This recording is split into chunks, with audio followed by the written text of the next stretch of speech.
Buenas tardes, ¿cómo están? Espero se encuentren bien. Les doy la bienvenida a un nuevo foro del ciclo sobre monitoreo.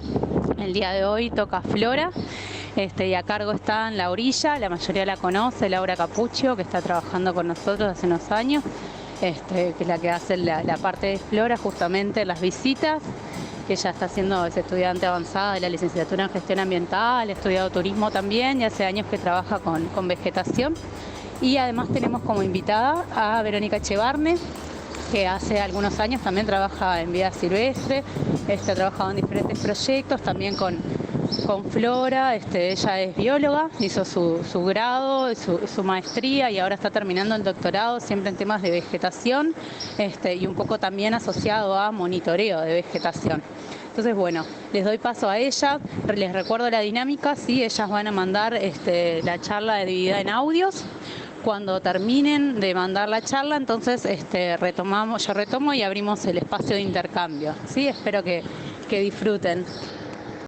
Buenas tardes, ¿cómo están? Primero que nada queremos agradecer a Maggie. Con Vero estamos muy contentas de que se haya organizado este foro y que nos hayan convocado para realizarlo. Y también agradecerles a ustedes por participar del mismo. Y bueno, queríamos primero que nada presentarles cómo vamos a diagramar este foro. Y sin antes decirles que bueno, que el tema de la flora y vegetación del Uruguay da para hablar un montón, ¿no? Como muchos saben, hay un montón de aristas o de temas que podemos hacer referencia, pero bueno, en este caso, por la temática que se viene realizando en los distintos foros que han ido sucediendo, nos enfocamos a la parte de poder dar herramientas para hacer un monitoreo de la vegetación que se encuentra en cada uno de los refugios, ¿verdad? Entonces, queríamos primero comentarles que organizamos en los diferentes audios,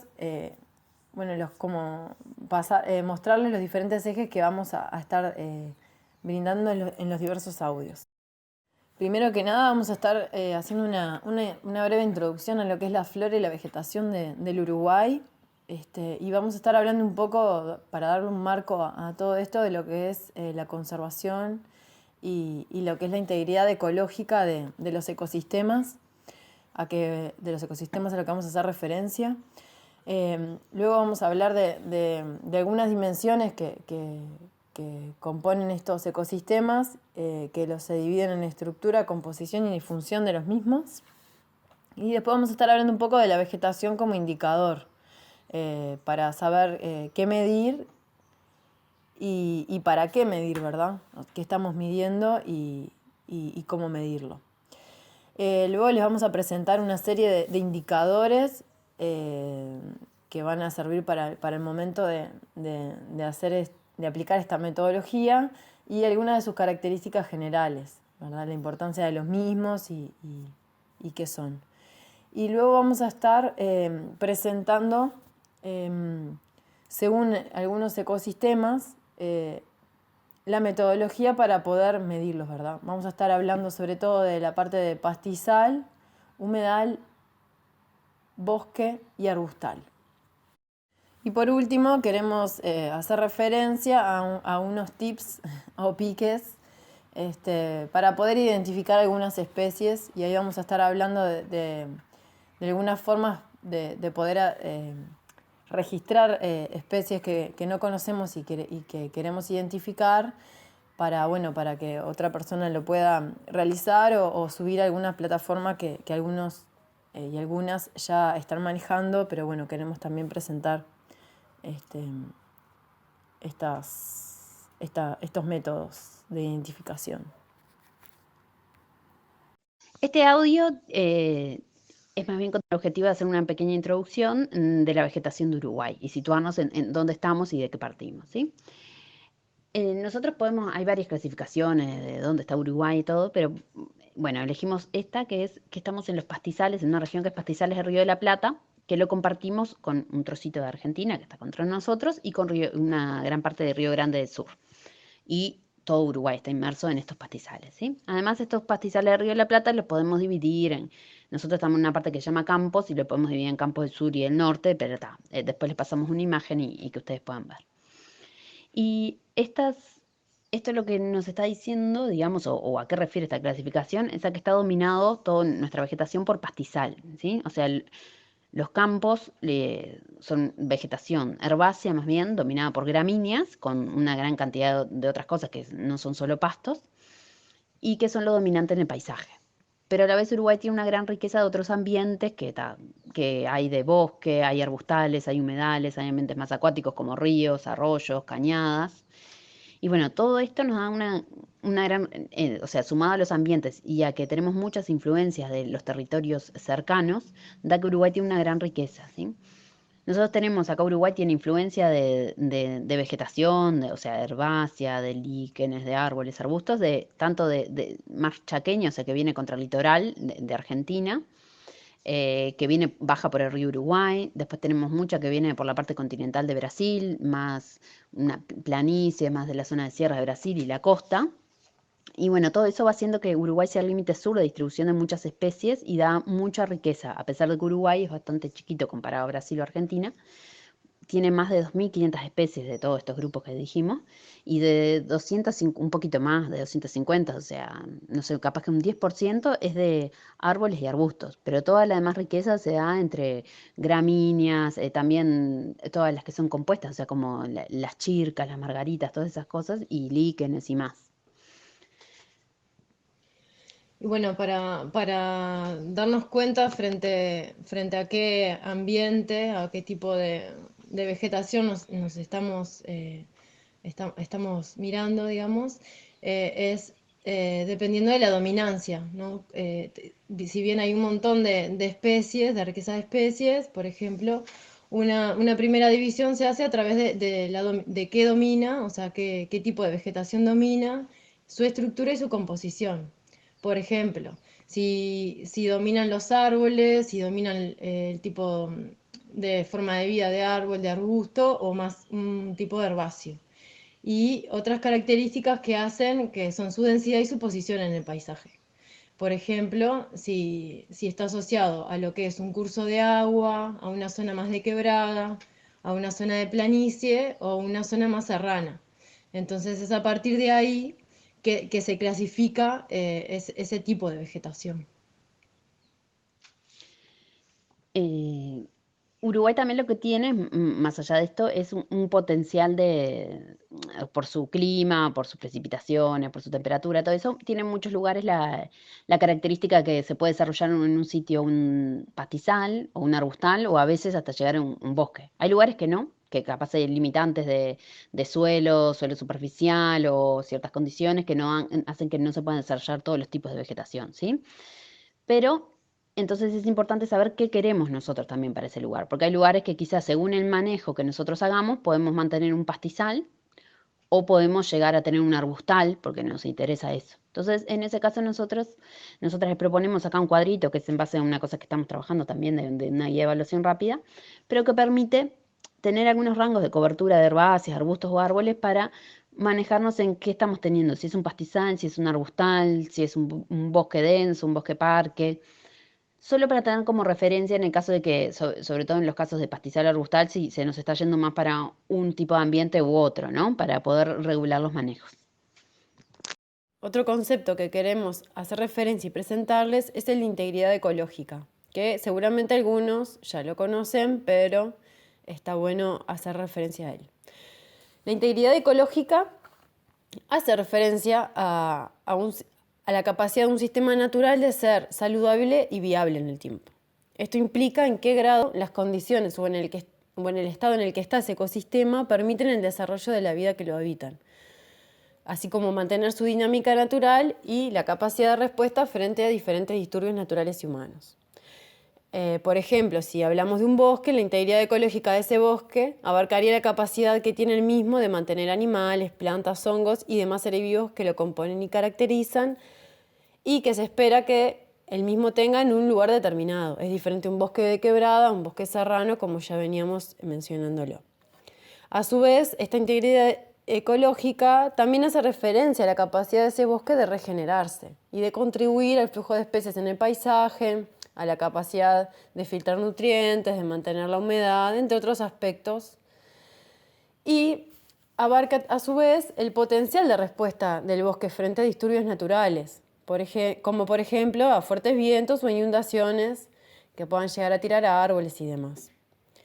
Y también a la capacidad de reponerse frente a disturbios que son más realizados por las personas, ¿verdad? Como la tala o el incendio, etc.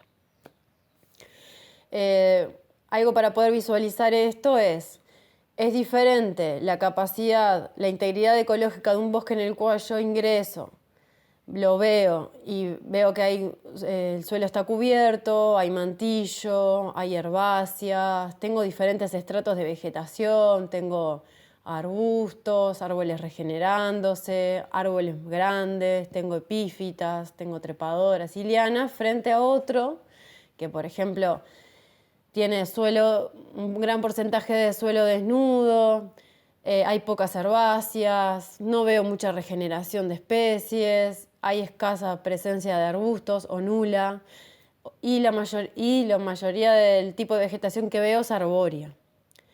La integridad de esos dos ambientes son bien diferentes. Lo mismo sucede en el caso de, por ejemplo, los pastizales. Es diferente tener un pastizal con diferentes estratos, dependiendo el momento del año, pero bueno, teniendo diferentes estratos de vegetación, un estrato más bajo, un estrato intermedio y uno más alto, a que si yo veo un pastizal con un único estrato de unos 5 centímetros o más bajo, bueno, eso también me está mostrando como los manejos que hago, pero también si yo mantengo ese pastizal bajo durante todo el año, seguramente me genere problemas a mantener, a poder seguir manteniendo en el tiempo la salud de ese pastizal. Lo mismo sucede con otro tipo de ambientes como el bosque parque. Yo si tengo un bosque parque en el cual veo que hay cactáceas, herbáceas, hay regeneración de los árboles adultos, hay diversidad de árboles, pero si yo me enfrento a otro en el cual veo que el suelo o está desnudo o hay poca cobertura de suelo, no veo regeneración de estos árboles adultos y solamente tengo presencia de ñandubá y algarrobo dispersos en el paisaje, pero como solos, digamos, esos ambientes van a tener una integridad totalmente diferente y una duración en el tiempo diferente. Algo también que se viene hablando y discutiendo, por ejemplo, es el caso de los palmares también. Es diferente tener un palmar debajo con un pastizal y con palmas regenerando alrededor o dentro de un humedal, ¿verdad?, con una cobertura de vegetación, a tener un palmar en un lugar en un pastizal que está sobrepastoreado, con presencia de ganado durante todo el año, que no me permite la regeneración de esas palmas, ¿verdad? Entonces, este concepto no es solo un concepto, sino que también nos permite ordenar aquello que queremos observar en el ecosistema de interés. La integridad de estos ecosistemas es de importancia para la conservación de la biodiversidad, pero también para el bienestar humano, ya que nosotros nos beneficiamos con los servicios ecosistémicos que nos brindan y que dependemos fuertemente de su integridad. Por ejemplo, de los ecosistemas naturales dependemos de diferentes beneficios como la provisión de agua de calidad para potabilizar o para tomar directamente, la protección del suelo, polinización, control de plagas, entre otros tantos beneficios que nos brindan estos ambientes. Y en los casos que nosotros tenemos ecosistemas con poca integridad o poco saludables, podemos ver comprometida esta contribución, ¿no?, de beneficios hacia nosotros y hacia las personas y hacia los animales, ¿verdad? Entonces, a partir de esto es que podemos considerar que un sistema es viable en el tiempo cuando sus características dominantes, como veníamos hablando, se mantienen dentro de unos rangos naturales y esperados y puede resistir y recuperarse de la mayoría de las perturbaciones impuestas por la dinámica ambiental y natural del ambiente y las alteraciones que nosotros las personas realizamos. Bueno, pero ¿cómo medimos esta integridad, este estado de conservación? ¿Cómo traducimos esto que vemos? ¿Cómo hacemos para interpretar lo que vemos, este sistema natural? Los sistemas naturales, genéricos, ¿no? Son muy complejos, tienen muchos niveles de organización. Podemos estar hablando de genes, de individuos, de lo que son todas las comunidades, o sea, varios individuos de diferentes especies interactuando, el agua, el suelo, es muy complejo. En nuestro caso vamos a hablar de tipos de vegetación, como decíamos, esto de arbustal, humedal, pastizal, bosque. Pero a su vez esto es muy diverso, porque puedo tener a los microorganismos, puedo tener a las aves en ese lugar, a los mamíferos, a las plantas. Entonces una cosa que se recomienda hacer para empezar a elegir y a ordenar lo que vamos a ver es dividir en 3 dimensiones, lo que es la biodiversidad, en nuestro caso el tipo de vegetación. Esas 3 dimensiones son la composición, la estructura y la función. En cuanto a composición, nos referimos, este concepto se refiere a la identidad y la variedad de entidades biológicas de lo que componen a este tipo, al pastizal, al arbustal, a lo que sea, ¿sí? Por ejemplo, especies, que pueden ser especies prioritarias o no, o grupos. Tengo grupos, por ejemplo, de plantas que pueden ser, tengo herbáceas, tengo arbustos, tengo árboles, ¿sí? Entonces se habla un poco de la identidad, al nivel que yo quiera verlo. La estructura hace referencia al patrón, cómo se organizan esos diferentes componentes que yo identifico y que me interesan. Bueno, puede ser en el tiempo o puede ser en el espacio, ¿sí? Por ejemplo, si tengo varios estratos de vegetación, si estamos pensando en un pastizal, si tengo un estrato bien al ras de piso, otro estrato intermedio, otro más alto, si estoy en un bosque, si hay sotobosque o no, ¿sí? Y la función es una de las cosas en general más difíciles de ver, pero se refiere a los procesos que ocurren en el sistema natural, los procesos ecológicos y evolutivos. Podemos pensar en la regeneración y la reposición de especies, está regenerando los árboles que a mí me interesan o está ocurriendo un crecimiento en biomasa del pastizal, están ciclando los nutrientes como quiero. En un bosque ribereño está realmente eso, filtrando todos los nutrientes, este pastizal está logrando retener la erosión. Bueno, la función en general es una de las cosas más difíciles de medir, pero estos hacen a los componentes y a las dimensiones de la biodiversidad. Y otra cosa que no es parte de estas dimensiones, pero que lo destacamos como medio aparte, son las amenazas, ¿sí?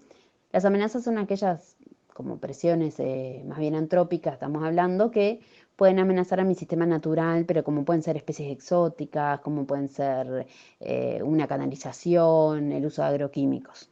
Entonces, en las cosas que nosotros vamos a decir para ver el estado de conservación van a ser algunas variables, algunas cosas que vamos a medir relacionadas a estructura, composición, sobre todo, y quizá a función, y algunas referidas a las amenazas. Bueno, entonces ya hicimos un repaso de integridad ecológica y cómo esto nos sirve para pensar el estado de conservación y empezar a ordenar qué mirar y cómo. Y entonces dijimos que también estaban las dimensiones estas que nos ayudan, estructura, función y composición. Igual sigue siendo muy complejo que medir. Entonces en este audio vamos a tratar de explorar algunas cosas y profundizar en la vegetación como indicador, en, en los objetivos de qué quiero medir, o sea, cuándo medir, para qué medir, un poco en eso, y un breve repaso del concepto de indicadores y su rango por si quieren profundizar en eso, ¿sí? Bueno, ¿por qué la vegetación como indicador? Esto nos basamos en la propuesta de la guía de evaluación rápida que trabajamos en vida silvestre. Y bueno, la vegetación lo que pasa es que es ampliamente utilizada en los trabajos, en la bibliografía, en todo como indicador. Entonces no podemos dialogar con trabajos de otros lugares y podemos sacar información y sabemos, está como validado que la vegetación nos habla de muchas cosas. Nos habla de la vegetación, del ecosistema, pero nos habla de la función, de cómo están ocurriendo procesos de ciclado de nutrientes o no, o de protección frente a la erosión, nos puede dar una idea de cómo va eso, y también para albergar, el potencial para albergar fauna. Capaz que no la veo, pero digo, bueno, si estoy en cierto sitio que está el potencial de que esté un animal y tengo las características que ese animal necesita, quizá aunque no lo vea, puede llegar a estar. Entonces me habla por ese potencial de albergar y alimentar fauna. Y también siempre está ahí, ¿no? Tiene una facilidad que con la fauna a veces no es tan fácil, que tenemos que justo, capaz que vamos un día y no vemos a todo, pero está ahí, se esconde, tenemos que ir en cierto horario, o en la noche, o en el atardecer, o el amanecer.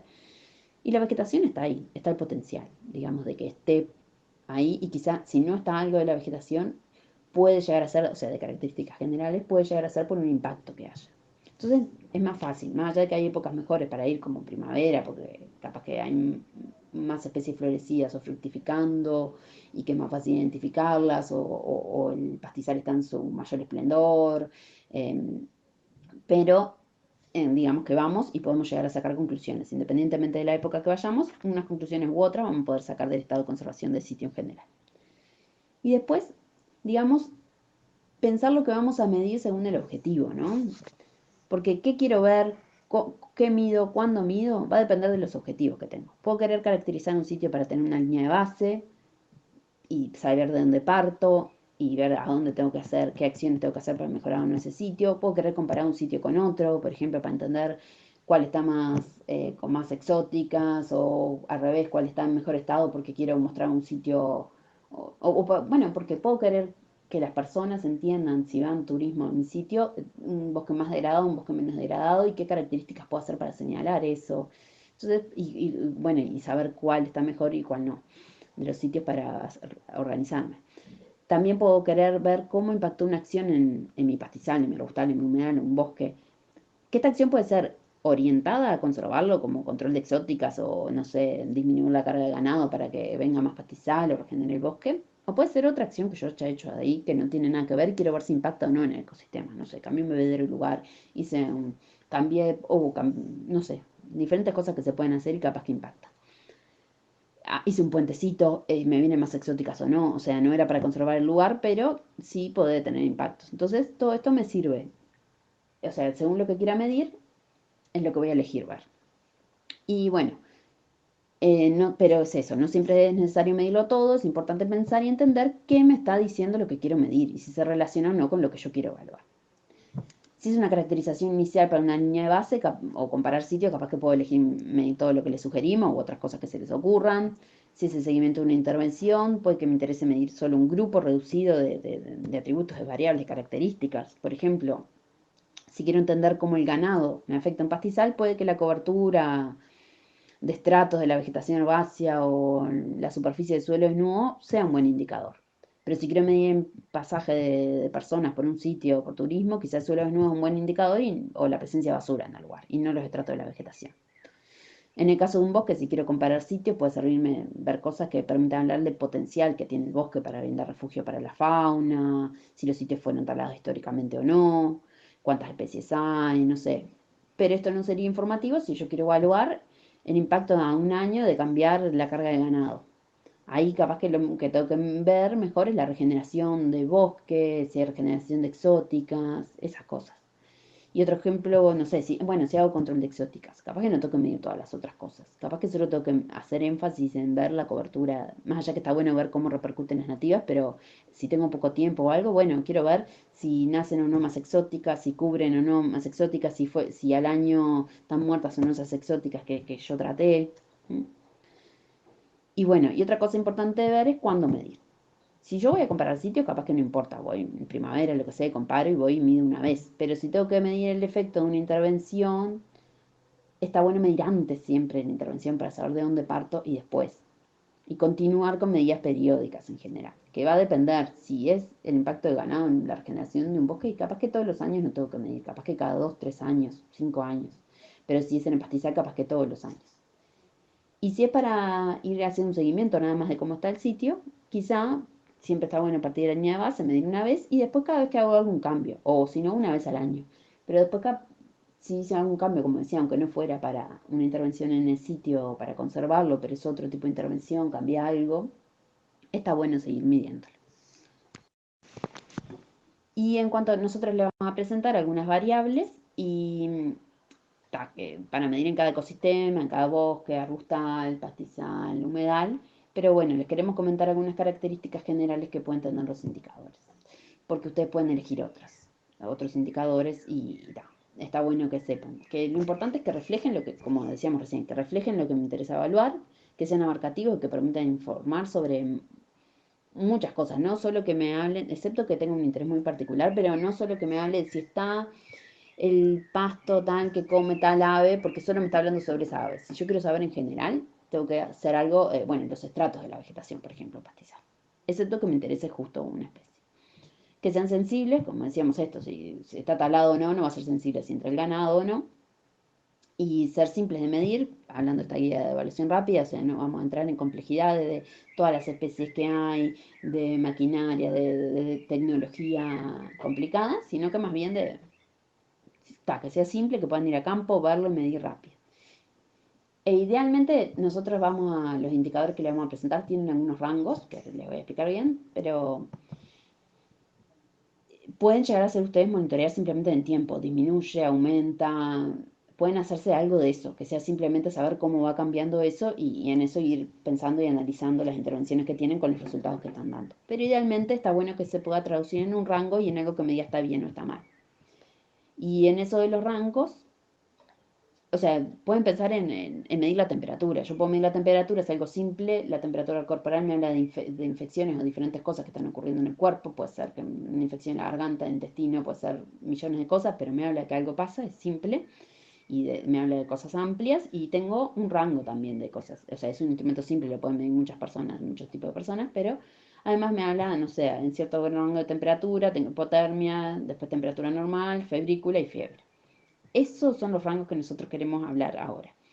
Y nosotros seguimos en lo que es la guía, que no vamos a entrar en detalle ahora en el foro, pero les proponemos dividir cada cosa que ustedes miden, después se puede traducir a rangos, que me dicen si están en muy buen estado, o sea, el estado ideal, si están en un estado aceptable, tipo está bien, pero quizá tengan que hacer un mínimo manejo para mejorar un poco el estado. Un regular, que bueno, con un manejo un poco activo puedo mejorar el estado, quizá hay mucho suelo desnudo, y puedo simplemente bajando la carga o cambiando por donde circula la gente, mejorar ese estado. Y no deseable es cuando ya tengo que hacer mucha intervención, ¿sí? Tengo que intervenir, restaurar, controlar exóticas. Ahí en general es lo que pasa. Eso para que ustedes tengan una idea de que está bueno ordenarlos en esos rangos para ordenarse ustedes, para saber si cambia de categoría o no y para poder transmitir información a otras personas también y ustedes mismos y mismas.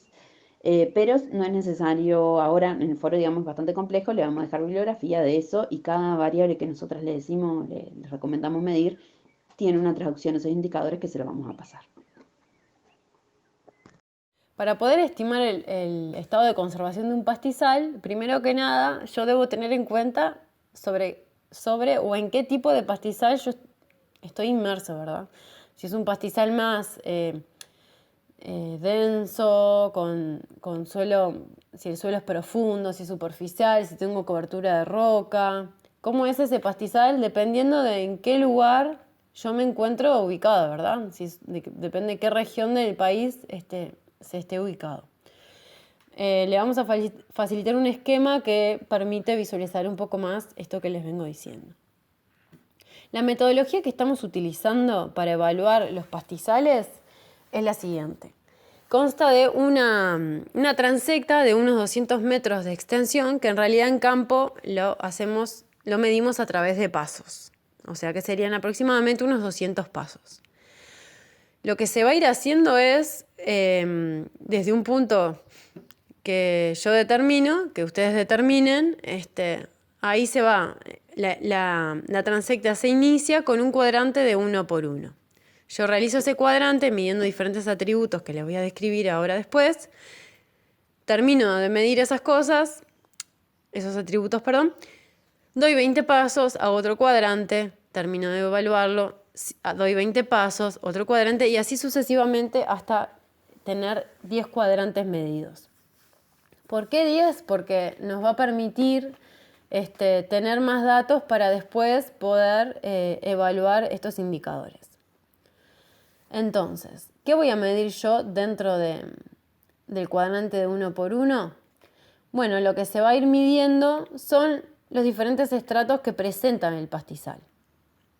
Estos pastizales, nosotros lo que hacemos es medir los diferentes estratos que se encuentran, como les venía diciendo, en el cual primero medimos la cobertura de un estrato bajo, que está dominado principalmente por herbáceas enanas y algunas gramíneas, que más o menos va entre unos 2 y 10 centímetros. Esto se estima de manera visual, ¿verdad? Después voy a ver qué cobertura me ocupa un estrato herbáceo que es un poco más alto que el primero y va de unos 8 a unos 20 centímetros de altura, que ahí está mayormente compuesto por las gramíneas erectas, ya desarrolladas y demás.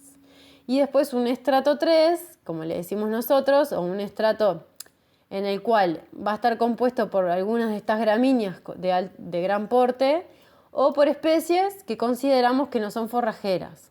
Por ejemplo, las cardillas, el mío, la carqueja o algunas especies subarbustivas que encuentre en ese cuadrante. Más o menos las alturas van desde unos 15 centímetros a unos 50 centímetros. Luego, otra de las cosas de las cuales voy a estimar cobertura es si hay un estrato arbustivo ya leñoso. No sé si tengo algún tipo de chirca ya alta o algo que esté presente en el cuadrante. Como también si hay presencias de árboles, porque muchas veces hay árboles dispersos en los pastizales. Otra cosa que voy a estar estimando visualmente es la cobertura de suelo desnudo. ¿A qué hace referencia ello? A la superficie de suelo que no está cubierta por vegetación, mantillo o roca. Porque bueno, esto después nos va a ayudar para ver si ese pastizal presenta erosión o no. Y otra de las coberturas que debemos estimar es si hay presencia o no de especies exóticas invasoras, como puede ser la gramilla, el capín, el Senecio madagascariensis o alguna otra especie exótica que esté presente. Eso también es interesante e importante medirlo para saber cuáles son las amenazas que presenta este pastizal que estoy evaluando. ¿Cómo medimos esos cuadrantes que les venía diciendo de la cobertura? Como ya les dije antes, se hace de manera, es una estimación visual. Yo sobre un 100%, que es mi cuadrante de 1 por 1, estimo cuál es la cobertura aproximada de, por ejemplo, el estrato 1, el 2, qué porcentaje de suelo tengo, y todo eso, que sumados me van a dar un 100%. Algo a destacar que es importante, no imprescindible, pero bueno, está bueno que la persona que haga esta evaluación en el pastizal, cuando se vuelva a repetir, sea la misma por un tema de que cada uno, que puede variar, lo que para mí ocupa, sobre todo para estimar los temas de porcentajes. No es imprescindible, pero es una recomendación que hacemos para ello, ¿verdad? Que sea la misma persona que evalúe en el tiempo este pastizal. Bueno, en el caso de los bosques, lo primero que les proponemos, lo que propone esta guía es un poco situarnos en qué tipo de bosque estoy. ¿Qué es esto de dialogar entre, bueno, estoy en un lugar dominado por árboles, pero es ribereño, es serrano, es un bosque parque porque es poco denso? Primero saber en qué tipo de bosque estoy. En general los indicadores van a ser similares, o sea, cuando traducimos lo que medimos a los rangos, eso, para bosque de quebrada, ribereño y serrano, alguno varía y después les aclararemos en la tablita. Y bosque parque sí van a ser diferentes porque es como un sistema entre bosque y pastizal. Entonces hay algunas cosas que se miden, que se miden a otras distancias y otras cosas que se miden que no se miden en los otros bosques. Lo que les proponemos es en todos los lugares de bosque, cuando es hacer una recorrida, una transecta, que la transecta sería como una línea imaginaria, un camino imaginario que yo me trazo para atravesar ese ambiente, ¿no? Ese bosque. En el caso de bosque ribereño, serrano y de quebrada, lo que recomendamos es, si da el espacio, hacer una línea un caminito, un recorrido de 200 metros, atravesando el gradiente, o sea, de la zona más alta o de la más baja hacia la otra, ¿no? De lo más alto a lo más bajo, de lo más bajo a lo más alto o de lo más cercano al curso a lo más lejano. En caso de que no se pueda, porque no hay 200 metros, hacer varios caminitos de esos separados bastante entre sí para que no esté midiendo lo mismo dos veces. ¿Y cómo vamos a tomar las medidas? Yo todavía no les conté, ¿no?, qué vamos a medir, pero después van a tener la lista y bueno. Pero van a haber sobre todo 3 formas de medirlas. Uno, no me acuerdo ahora exactamente, van a ver, pero en algunos casos es registrar todo lo que se ven, cuántas especies ven, sobre todo la gente que sepa más, bueno, la lista de especies se puede hacer si quieren, como para tener una descripción genérica del sitio, ¿sí? O cuántas especies ven. Pero las que van a ser traducidas, los indicadores van a ser más, es como que tuviéramos puntos de muestreo, o sea, en ese camino algunas estaciones, algunos puntos vamos a parar y vamos a medir de forma genérica, porque es una evaluación rápida, lo que veo. Nosotras, o sea, en la guía se recomienda hacer un cuadrante en cada uno de esos puntos, paro y miro 5 por 5 metros, como que tuviera un cuadrante de 5 metros por 5 metros, sin medirlo con cinta porque si no se tarda mucho, pero más o menos ahí registrar algunas cosas, que después les aclaramos cuáles son. Pero en general son cosas más visuales como hay o no árboles de gran porte, o sea, de cuántos centímetros de diámetro, hay o no árboles que hayan sido talados en algún momento, esas cosas más genéricas se registran ahí. Y es registrar en cada punto si sí o si no. Y luego en cada uno de esos puntos medir, estamos hablando de bosque ribereño, serrano y de quebrada, medir en un cuadrante 1 por 1, este sí se pueden llevar algo para medir, de madera, de plástico, lo que sea. En el suelo, medir cuánto suelo desnudo hay, es visualmente decir, bueno, esto si fuera el 100% este cuadrante. ¿Cuánto porcentaje visual más o menos es el suelo desnudo? ¿Cuánto de herbáceas, contando helechos? ¿Cuánto de sotobosque, o sea, intermedio? Si yo proyectara las copitas de los arbustos que hay ahí y los pensara contra el piso, ¿cuánto ocupa? Eso van a ser las medidas. En bosque parque es similar, pero capaz que en vez de 5 por 5 metros lo podemos pensar en 10 por 10 metros, lo que mido o más, porque a veces es muy poco denso. Y los cuadrantes para estimar las coberturas de suelo, sotobosque, herbáceas, es mejor que sean de 2 por 2 metros. Y bueno, en esto vamos a medir en bosque varias cosas que van a ver la listita, pero que hablan de estructura, de composición, de función y de amenazas. En cuanto a estructura, vamos a tener cosas que casi siempre son las más sensibles a estos cambios de que pase gente caminando o de ganado, que son el porcentaje de suelo desnudo, la cobertura del estrato herbáceo, o sea, helechos, pastos que hayan en el suelo, digamos, la cobertura de sotobosque, que es eso, la altura más o menos 1,30 m, esas copas, si yo las pensara, si las lograra aplastar contra el suelo, ¿cuánto ocuparían? ¿Sí? Esas coberturas van a sumar más de 100, porque puedo tener un totalmente cubierto de herbáceas y además los arbustos, podría tener un 100% de herbáceas y después 100% de arbustos y árboles regenerando. De estructura también van a haber árboles nativos de gran porte, régimen de bosques, es decir, árboles talados o no, que crezcan de la base en muchas ramas, que me estén hablando de que han sido talados históricamente, o árboles que crezcan más bien de régimen fustal, se llaman, que es como un tronco principal. Hay algunos que naturalmente crecen así, como el mataojo y eso, pero cuando ya se está dando, tengo todos los coronillas, crecen de abajo muchas ramas, los espinillos, todo eso, hubo un corte. En bosque parque también se puede medir arbustización porque estamos pensando más como un pastizal que estuviera muy arbustizado, ¿sí? En cuanto a composición, es poquito, pero podemos llegar a medir número de especies diferentes en ese sotobosque, porque si medimos una sola, si medimos sotobosque, ¿cuánto cubre? Bárbaro. Cubre, si en todos los lugares hay 40% de sotobosque de cobertura. Pero si es de una sola especie, quizá es la única especie que está resistiendo, por ejemplo, el pastoreo. No sé si conocen la envira, que es un arbusto muy común en los bosques y muchas veces resiste. Entonces, que haya solo envira no me está hablando de que haya una buena salud en cuanto a composición, un buen estado de conservación. Me está hablando que haya muchos, que hayan 2, 3, 4 especies en cada lugar que miro, ¿sí? Y otra cosa que podría ser, que puede estar buena como para comparar, es cuántas especies nativas había en todo un recorrido. En cuanto a función, podemos pensar sobre todo en todos los bosques, árboles muertos, porque siempre hablan de la regeneración, del ciclado de nutrientes, pero cuando nos hablan, excepto que haya muchísimos árboles muertos, por eso hay rangos. Y en bosque parque, más bien en blanqueal, se hay hormigueros ATA. No sé si todos han escuchado, pero en el litoral, en la zona de estos blanqueales, con un suelo más blanco, todo, hay unos hormigueros muy grandes, muy grandes, muy grandes, con hormigas ATA, que son característicos ahí. Y bueno, si hay hormigueros vivos o no, nos puede estar hablando de funcionamiento del sistema natural. Y en cuanto a las amenazas, más bien nos vamos a referir a presencia y regeneración de especies exóticas, ¿no? Que ahí si estamos hablando de bosque, muchas veces hay árboles, arbustos, enredaderas, en bosque parque puede haber alguno, y en bosque parque también en general podemos estar hablando de si hay gramilla o no, si no dactilo, no sé, más herbáceas, más pastos también exóticos, ¿sí? Bueno, y ahora queremos presentarles la metodología para arbustal, que bueno, contarles que esta metodología está en construcción, porque bueno, no había alguna metodología específica para este tipo de ambientes. Y enlazado a eso, contarles también que el arbustal muchas veces no se le da la relevancia que realmente tiene y es un ambiente bien importante para la conservación tanto de especies de fauna como de flora y también por la estructura que presenta dentro de los ecosistemas y también dentro de los paisajes, ¿verdad?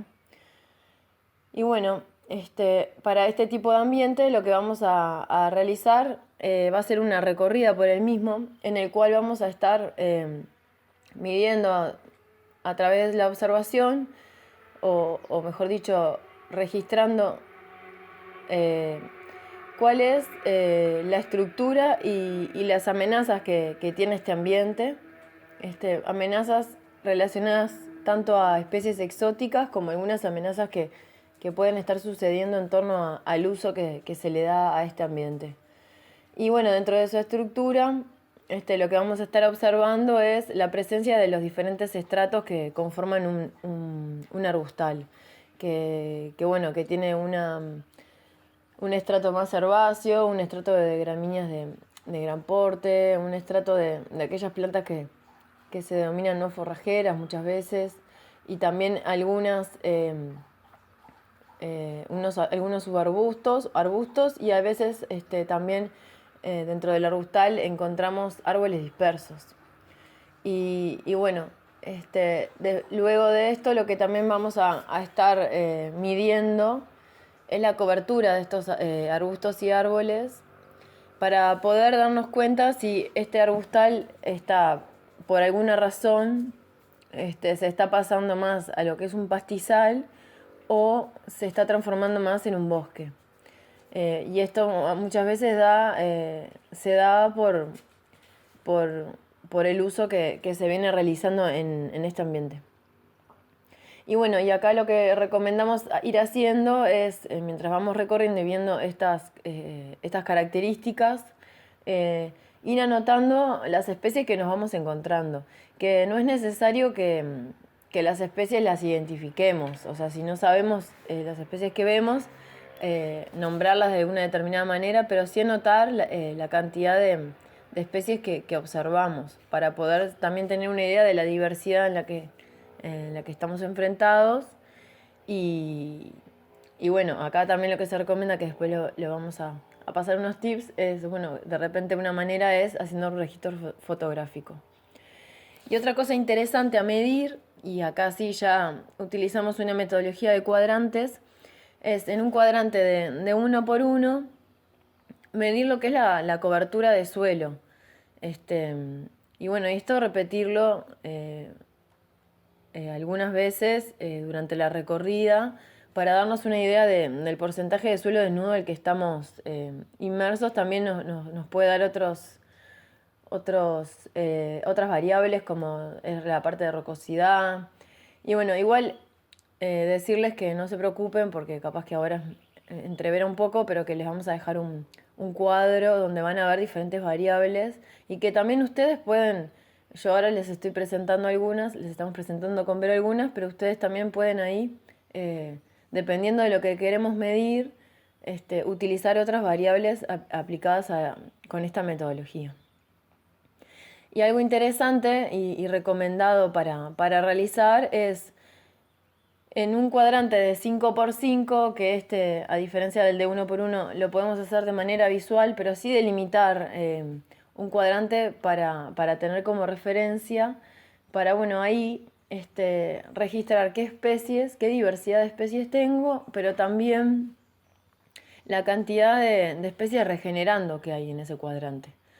Porque este dato es muy importante, ya que hace a cómo se encuentra ese ambiente, porque muchas veces vemos un arbustal con arbustos bien altos y bueno, por ejemplo, no sé, con una cobertura de pastos interesante, pero no hay una regeneración de ese arbustal propio, ¿verdad? Entonces, dentro de este cuadrante nosotros y nosotras podemos obtener datos en torno a lo que está, a la sensibilidad de ese ambiente, a lo que se está dando en ese ambiente, digamos. Si hay, por ejemplo, hay mucho ganado o se está pastoreando muy continuamente ese lugar, entonces no aparecen estas especies regenerándose. Y bueno, esto es un poco algunas de las variables que queríamos presentarles dentro de esta metodología y lo que les decía anteriormente. Esto igualmente va a estar acompañado a un cuadro en el cual se va a visualizar más claramente lo que les venimos contando en este audio. En cuanto al humedal, las cosas que le vamos a proponer son un poco orientativas, porque todavía las estamos discutiendo en vida silvestre y no hemos llegado a los puntos finales, digamos, de esto, pero igual en base a la bibliografía y lo que está propuesto, les pueden servir estas cosas para ir pensando el humedal como características generales en base a la vegetación, para ver los impactos de las acciones o caracterizarlos. En los humedales hay una gran variedad, le vamos a pasar el esquemita, basado en un documento de INAMA hecho por Ashkar. Y bueno, hay humedales marinos, estuarinos, otro tipo más de rocas, los más asociados a depresiones dentro del terreno, más asociados a lagunas, a ríos. Las cosas que le proponemos van a estar más bien orientados a estos más de depresiones inundables, ¿no? Pajonales, cosas así, lacustres de lagunas y alguna capaz que fluvial.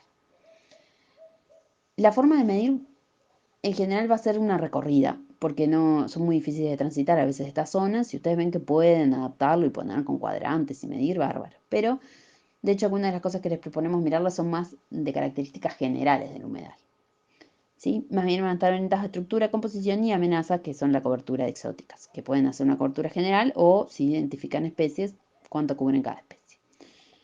Una de las cosas importantes de estructura te habla de la heterogeneidad. Todas las cosas que le vamos a mostrar más bien son heterogeneidad, qué diferentes estratos tiene pastizal, cómo está compuesto de forma horizontal, o sea, más o menos si hay parches diferentes de vegetación con diferente altura, para que hable todo eso de heterogeneidad para la fauna y de una complejidad del sistema. Sobre todo está asociado a eso. Las variables que le sugerimos medir en cuanto a estructura del humedal son intercalado horizontal, cantidad de estratos verticales, entramado vertical, porcentaje de suelo desnudo, cantidad de elementos enriquecedores de hábitat para la fauna. En composición, sugerimos medir el número de especies con una cobertura mayor del 5%, o sea, no todas las especies, sino que cubren al menos eso. Y amenazas, la cobertura de especies exóticas invasoras. Que esta puede ser, si ustedes reconocen especies exóticas invasoras, la cobertura por especie. Si no, una cobertura general, digamos, si no pueden diferenciar todas. El intercalado ese que les decimos, una de las variables es esa, se habla más bien como la mezcla que tienen diferentes zonas en el pastizal, como zonas dominadas por especies flotantes, emergentes como juncos, pastizal alto, si hay árboles, si hay arbustos, si eso está intercalado o no, digamos, o hay una zona muy marcada de un tipo de vegetación y después se contrasta hacia otro tipo de vegetación. Cuanto más intercalado esté, cuanto más mezcla y esto se lo pasamos para que tengan. Después otra cosa es la cantidad de estratos vegetales, verticales, o sea, no, no esto, si hay una zona de flotantes y una zona de pastizal, sino, bueno, cuántos estratos tengo simplemente, y lo tengo en la mayoría de los sitios, ¿no? Tengo no importa si están mezclados o no, pero es eso, tengo plantas acuáticas, tengo emergentes, tengo pastizal, tengo arbustales o no, tengo bosques, tengo esas zonas o no, no importa cuán intercalados estén. Y después, otra cosa que habla es también del entramado, que esto nos puede hablar porque el entramado es la vegetación, el tejido que hace, como las redes que hacen, ¿no? Si tengo, por ejemplo, pastizal, pero un pajonal, pero muy abierto, porque quizá o hay mucho ganado, se hizo quema, o se pasó chiquera o algún químico o algo, puedo tener muy esparcido y no hace un entramado, no me mezclan mucho las hojas y eso, no me genera como una cosa que paso y me enredo, digamos. O de arbustos, están todos muy dispersos, capaz que nada, hay un arbustito, otro, pero este entramado habla de eso, del entretejido que hace la vegetación. Cuanto más entramado de este tenga, cuanto más estratos se estén mezclando, es como una mayor heterogeneidad ambiental que puede ser mejor para la fauna, digamos. Para que encuentren refugio si un animal lo quiere cazar algún animal, o para nidificar, para encontrar alimento, para diferentes microclimas genera. Entonces todo ese entramado es bueno. Después hay otras cosas como otras cosas que puedo ver, si hay elementos enriquecedores de ese hábitat, como del humedal, como si hay rocas, si hay árboles muertos, si hay vegetación emergente, si hay montículos de arena o algo que pueden servir para la fauna para que se ponga ahí, se calce, puede servir para microorganismos, para hongos. Entonces eso ayuda también a verlo, si están presentes o no. Y después puedo llegar a pensar que en cuanto a la composición, sin saber bien qué especies son, pero si miro más o menos el humedal y pensar, hay alguna especie que yo veo que cubre más o menos más del 5% del área o algo así, ¿y cuántas especies hay de ese tipo? Como para tener una idea de cantidad de especies que tengo. Y luego después está lo de la cobertura exótica, ¿no? Que eso sí lo pueden hacer si piensan en un cuadrante, les puede servir y cuántos puntos tienen esos cuadrantes, pero si no, una estimación visual más o menos en el área, cuánto hay. Y ahí pueden dividir por estratos, porque hay uno, el lirio amarillo, por ejemplo, que es más de herbáceo, vamos a decir, pero después pueden tener árboles, entonces cuánta zona está cubierta por esos árboles. Y eso les puede son cosas que les pueden ayudar a hacer seguimientos de las acciones y de cómo va. Todas estas cosas pueden llegar a ser sensibles a invasiones, a, al manejo que esté haciendo de ganado, a cosas capaz que entender el clima, cómo fue y cómo me lo afectó. Todas esas variables son para esas cosas. Y por último, queremos hacer referencia a los tips para poder identificar las especies, ¿verdad? Muchas veces estamos en campo y algunas de las especies las conocemos y otras no. Y bueno, como lo que hemos venido hablando con algunas y algunos que hemos estado en campo, una vez que uno comienza a observar o a mirar el lugar donde estamos como de una manera más continua, empezamos a ver otras especies que antes no veíamos. Entonces, está bueno para aquellas personas que estén interesadas en seguir conociendo y profundizando sobre las especies que hay en cada uno de los refugios, utilizar algunos métodos para poder identificar. Una de las herramientas que bueno, se viene utilizando y que también Maggie ha presentado a algunos y algunas propietarias es INAT, el iNaturalist, bueno, que es una plataforma que permite subir fotos de las plantas, en este caso que estamos hablando de plantas, pero también de otros grupos, ¿no? Obviamente se puede subir de ranas, cantos de aves, fotos de aves. Y la verdad que es una plataforma muy interesante y que nos permite profundizar en el conocimiento de las especies. Entonces por ello es que también queremos como pasar estos tips para poder facilitar la identificación por parte de otras personas de la especie que nosotros queremos saber qué es, ¿no? Y bueno, con el tema de lo que es la parte de foto, de lo que son las fotos o mandarle a alguien para que identifique la especie o demás, es muy importante que esa foto esté enfocada. Muchas veces en campo, por no ver, o bueno, en el celular, o cosas que nos pasan a todas y a todos, las fotos salen desenfocadas, medias borrosas, y no se entiende bien algunos aspectos o características de la planta, ¿no? Entonces lo importante es poder sacar esas fotos enfocadas. Otra cosa es sacar una foto del ambiente en donde encontramos esa planta. Muchas veces cuando se presenta la planta sin dar como el lugar donde está la zona, y eso como que a veces complica un poco más, sobre todo si no tiene algunas características como flor, inflorescencia y algunas cosas que en algunas épocas no tienen, entonces como a veces se torna un poco más complicado. Algo interesante también es poder sacar fotos del porte. Es diferente que algo que yo quiera identificar una herbácea con un arbusto, un árbol. Así también se puede ir como achicando, como contamos con una diversidad grande de especies, puede ir achicando a qué forma de vida nos estamos queremos identificar, ¿no? Y algo interesante también es cuando en el momento de sacar fotos, poder sacar fotos de cerca de una rama o de una rama, en donde nosotros podamos ver la disposición de las hojas y por ejemplo, en el caso que si tienen de un lado es de un color y del otro de otro, que esas características también se vean.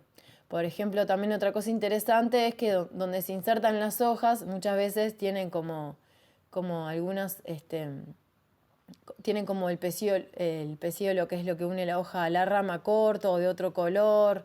A veces hay glándulas, hay otro tipo de cosas que también ayudan a la identificación de la especie. Y lo que hay que tener cuidado es intentar no sacar las fotos en ramas nuevas, porque muchas veces la forma, el color y el tipo de disposición de las hojas en la parte de brotes es diferente respecto a lo que es la característica general de esa especie. Y bueno, y haciendo referencia a la plataforma de INAT, bueno, ellos también recomiendan un poco de las cosas que nosotros venimos hablando, pero que también compartimos, y es que si el momento de fotografiar esta especie está con flor, con fruto, sacarle foto a esas características que son importantes y acercarse lo más posible a esa flor o esa inflorescencia para poder tomar más de cerca los detalles de esa flor. Muchas veces no, las flores se diferencian también en torno a la familia a la cual pertenece. Entonces, algunas características de las flores nos pueden ayudar a saber, por ejemplo, si es una solanácea, una compuesta y a un tipo de familia determinada. Son varios tips, pero es interesante para poder identificar las especies. Sobre todo también, si además de subirlas al foro o lo que sea, nosotros queremos compartírselas a alguien, que en este caso también nos ponemos a disposición para ello, para poder mandarle fotos a alguien para identificar. Está bueno tener en cuenta todas estas características que le fui nombrando, y también si se puede, si yo quiero identificar una especie, también es importante de repente poner algo como referencia, como puede ser una lapicera, una moneda o algo cerca de la hoja, o para tener una referencia del tamaño, digamos, ¿no? Mismo también si es una herbácea, de repente puedo poner una lapicera, pararla al lado de la herbácea, y así también tengo una referencia de la altura de la misma.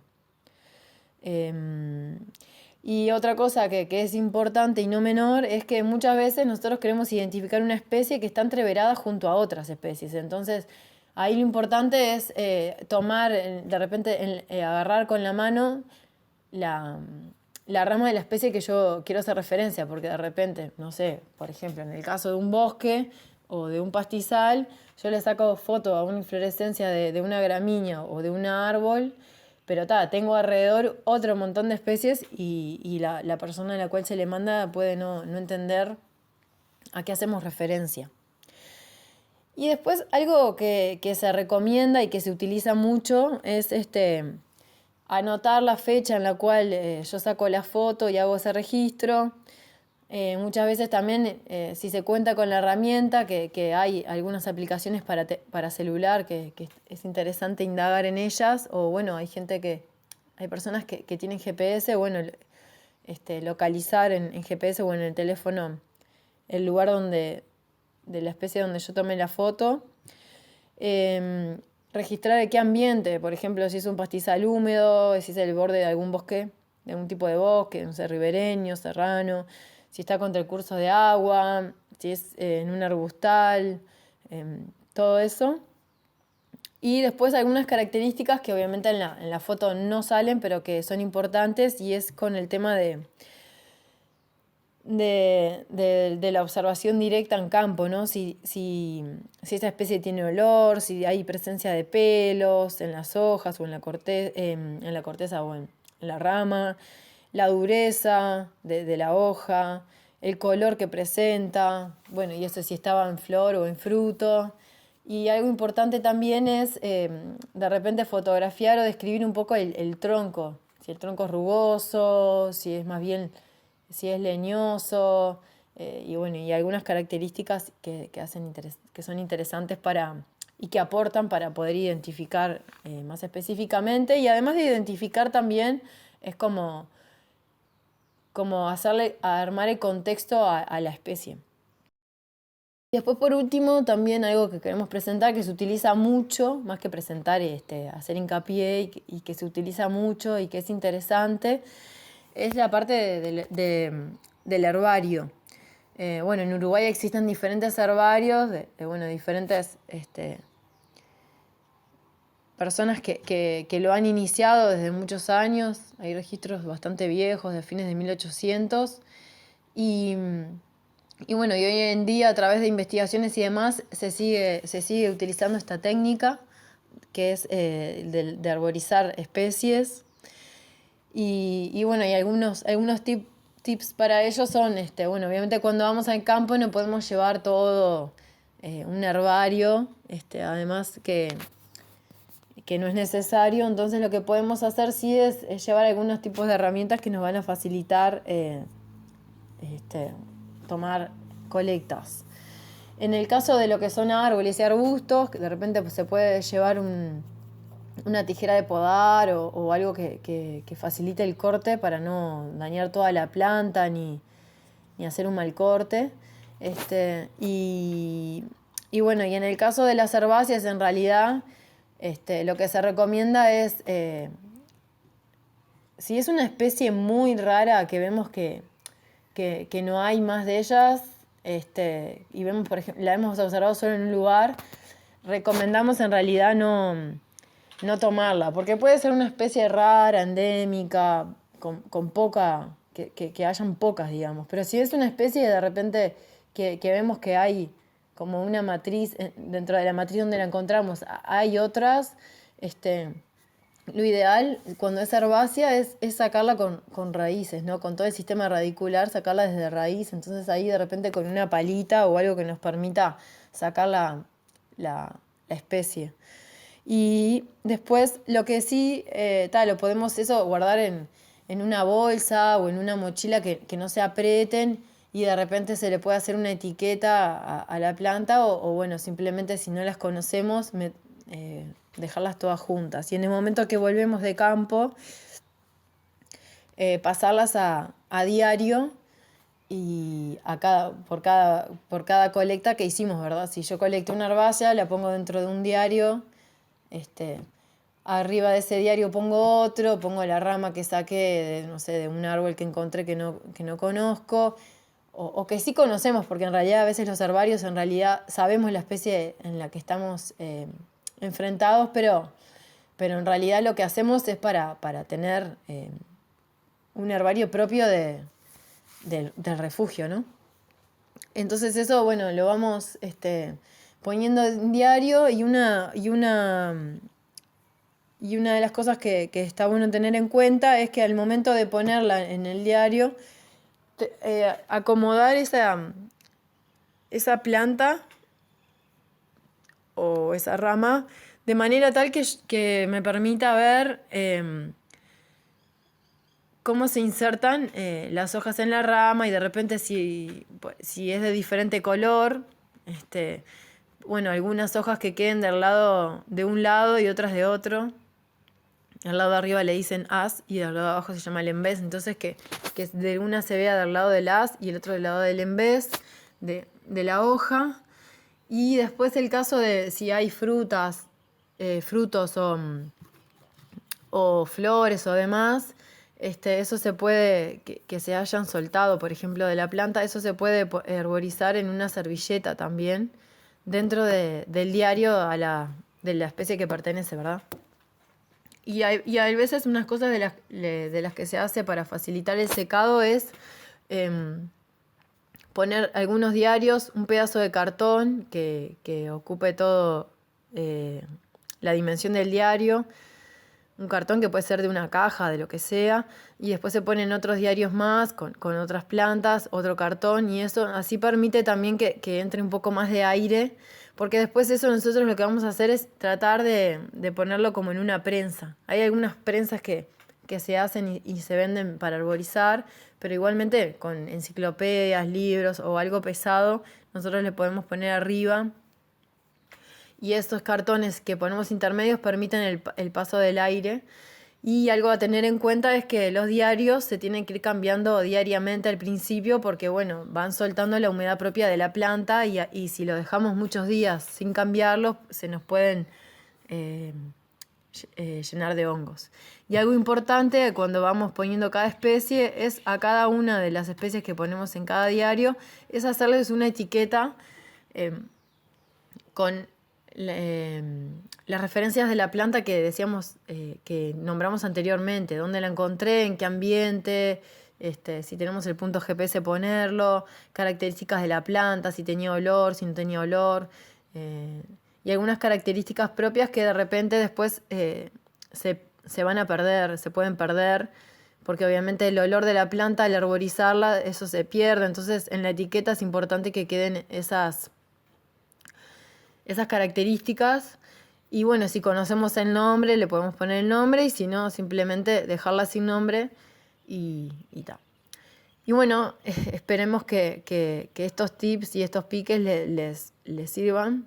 La verdad que es bastante interesante tanto el foro de INAT como también adentrarse un poco a lo que es facilitar la identificación de las especies y así como también armar el herbario. Es bien interesante.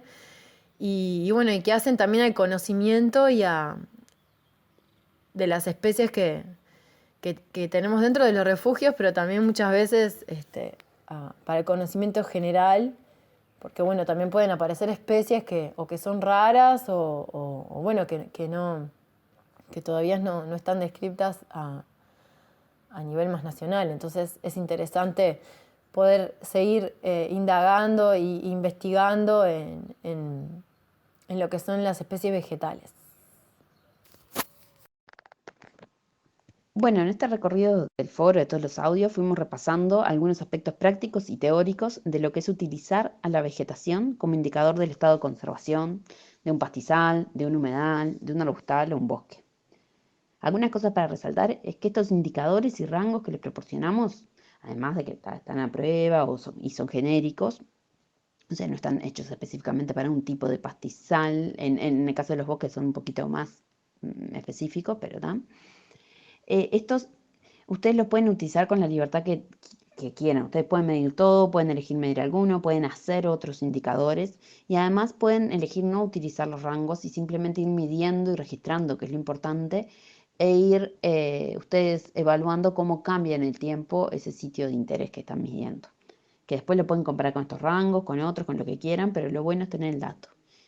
Y otra cosa que enriquece mucho estas medidas es que ustedes recuerden de registrar otras cosas, fechas y cambios que hayan hecho en ese sitio, ¿sí? Cambios que pueden ser de saque el ganado si es un sitio ganadero, de que la gente pasa por este lado, no pasa por este lado, cambios que ustedes sembraron, no sé, algunas especies nativas, no sé, en pastizal, plantaron algunas especies, también otras cosas más climáticas, como si hubo sequía, no si no hubo sequía, si llovió, si no, y esas cosas le van a seguir, o sea, a medida que van acumulando esa evidencia, esos datos, ustedes pueden ir interpretando las cosas que pasan allí y conociendo mejor el lugar. Y bueno, es importante tener toda una visión general de todo, del predio, de todos los ambientes, de todo lo que hay en el refugio y todos los ecosistemas son muy valiosos, ¿no? Los pastizales, arbustales, humedales o bosques, cada uno aporta lo suyo. Más allá de lo que compartimos hoy, le vamos a dejar bibliografía para que puedan profundizar en esto. Una, que es en parte de lo que nos basamos, es el protocolo de evaluación rápida del estado de conservación que hicimos con el SNAP. Eso está, o sea, hicimos en un marco de un proyecto Vida Silvestre SNAP. Eso está, digamos, encarado como para un público más técnico, pero lo pueden consultar. Es largo porque tiene varias etapas, pero pueden ustedes centrarse en la parte de observación a campo, que tiene como en tres partes. Una más que te explica los fundamentos y el porqué de medir cada cosa, otra de cómo medirla en campo y otra son las planillas. En breve vamos a tener en Vida Silvestre una guía de evaluación rápida como para todo público, que esa la vamos a compartir después, pero por ahora pueden ir usando eso. Y también les vamos a compartir otras herramientas que hay, como el índice de integridad ecosistémica, que ahora es un resumen de un congreso que nos pasó Oscar, pero como Oscar, esa es de INEA, digamos, y Oscar está en eso, y va a salir una publicación, nos comentó en INEA, en la revista INEA en español, porque hay un artículo en inglés, pero va a salir en español y está trabajando en el protocolo en español. También le vamos a compartir el índice de conservación de pastizales, Alianza Pastizal. Cada uno tiene sus diferencias, digamos, y pueden llegarle a serle útiles a ustedes. Y le vamos a compartir otro tipo de bibliografía, más de cómo sacar las muestras. Bueno, esperamos que todo esto que hayamos hablado les sea útil para su refugio, para conocerlos un poco más y poder planificar allí las cosas que hacen. Y gracias a Maggie y a todos los refugios por invitarnos al foro, que está buenísimo esos intercambios. Y bueno, quedamos a disposición para todas las dudas que tengan acá en el foro, pero también se quedan con nuestros contactos para si precisan algo en otra oportunidad. Buenísimo el foro, chiquilinas, muchas gracias, súper claro, está mucha cosa, esperemos que ahí vayan llegando y vayan pudiendo ver. Les recuerdo cómo es la dinámica ahora, abrimos el espacio de consultas, les pido por favor que los aportes, las preguntas, los comentarios vengan en audios, así después se puede tener el registro. Recuerden también que Laurilla las conoce la mayoría, pero Vero no, entonces está bueno que se presenten capaz en la primera intervención. Y bueno, hasta 7:30 vamos a estar así como en vivo, por decir, sí, que Laurilla y Vero van a estar contestando a medida que vayan llegando las consultas, y después cerramos y queda igual abierto para que contesten cuando puedan durante el fin de semana y hasta el lunes inclusive, ¿sí? Hola, buen día. Fernando Jovet de Refugio Tierra Mágica, municipio de Aiguá, Maldonado. Bueno, voy escuchando ahí, me surge alguna pregunta que quería ir planteando. Hay mucho material sobre todo para leer y bueno, la pregunta que se me ocurre es muy básica, quizás, pero bueno, yo me confieso ignorante en el tema. Me gustaría saber si hay alguna manera de distinguir gramínea de herbácea, alguna manera práctica fácil, o no sé, características principales de una y otra. Quizás en ese abundante material de lectura que compartieron pueda haber algunas claves, pero bueno, quizás también haya algunas básicas que podemos incorporar rápidamente, por lo menos los que somos analfabetos en el tema como yo.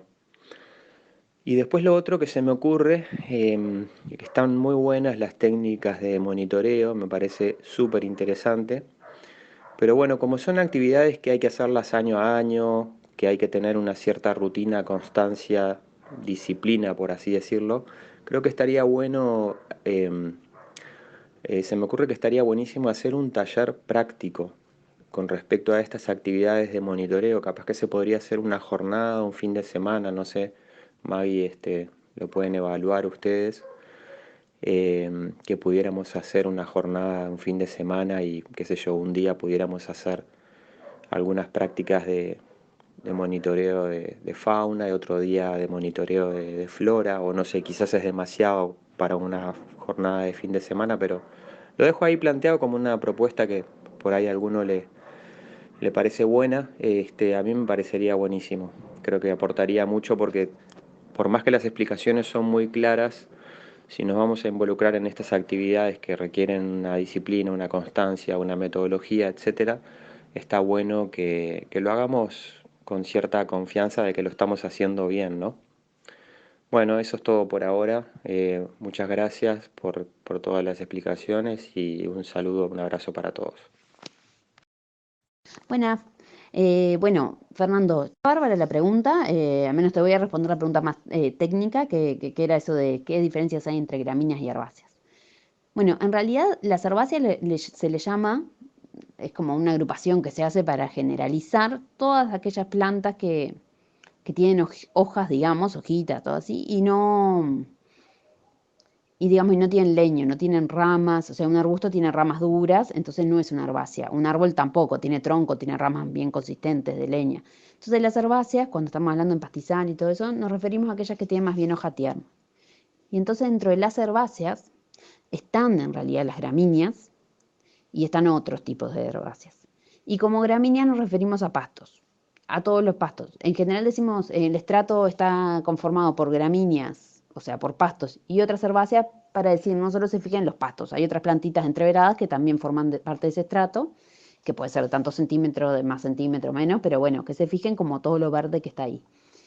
Y como un ejemplo, ahí como herbáceas podemos encontrar, por ejemplo, 3 grandes grupos, por decir así, deben haber más y todos los que quieran agregar en el foro pueden agregar, pero si estamos hablando de un pastizal podemos encontrar a veces, depende del pastizal, pero las gramíneas más comunes, que son los pastos, ¿sí? Que pueden ser erectos, o sea, como cespitosos, como que fueran una mata de pastos, o otras que son más rastreras, que están bien contra el piso, que ahora vamos a mandar fotos, otras que no son, porque por familia, por las partes botánicas, no son gramíneas, pero son muy parecidas, que son los juncos, que están más en la zona de humedad, que son como pastitos, pero más duros. Y después todas las otras que tienen, las herbáceas, digamos, que tienen flores, que tienen hojitas ya más redonditas o de diferentes formas, pero no son los pastos largos, ¿no? Y que tienen flores. Esas son herbáceas que no son nada de gramínea, ni de pasto, ni de juncos, ¿no? Y tienen flores de colores, todo eso, que esas serían las otras herbáceas, por ejemplo. Ahora vamos a mandar aprovechando la oportunidad de esta pregunta, de unas imágenes de iNaturalist también, con algunas fotos de algunas herbáceas y de algunos pastos, poquitos ahí para que tengan idea. Bueno, todos los que quieran aportar igual a esto de la discusión de gramíneas, herbáceas, bienvenidas todas los conocimientos y de todas y todos de acá. Y después otra cosa que iba a decir es que que lo de la parte técnica que decía de hacer como una jornada, nosotros estamos a las órdenes, eso se puede, lo van coordinando ustedes en refugios, ustedes, sí, y cualquier cosa nos dicen, pero sabemos que nosotras o cualquiera de las de Vida Silvestre están a las órdenes. Fernando, ¿cómo estás? Sí, la idea es hacer algo práctico llegado el momento. Primero, tener estos foros era como para tener un disparador y ya ir teniendo herramientas, pero bueno, después, dependiendo ahí también de los intereses de la mayoría y de por dónde van, podemos organizar talleres prácticos, presenciales, así como para poder darles más herramientas. Sí, lo que se me ocurre también es que de repente podemos incluirlo también en el encuentro, podemos pensar algo para el encuentro. Hola, buen día, soy Ismael de acá del refugio La Casa del Monte de Rivera. A Verónica y a Laurilla, muchísimas gracias por la presentación. La verdad que muy completa, muy detallada. Es un montón de información de que tenemos que estudiarla, procesarla. Pero bueno, creo que va a ser de mucha utilidad. Y bueno, cuando en la medida que vayan surgiendo preguntas las vamos a ir canalizando, pero la verdad que ahora es como una avalancha de información bueno, que nos vamos a poner a estudiar con detalle. Muchísimas gracias, me pareció bárbara. Bueno, muchas gracias por el mensaje y miren que los materiales, sin ser, hay unos que están bajo el título de como cosas de curso que eran como para que tuvieran la planilla no, pero los nombres, los indicadores y supieran en qué medirlo. Todos los otros son por si ustedes quieren profundizar, no es necesario que los lean ahora.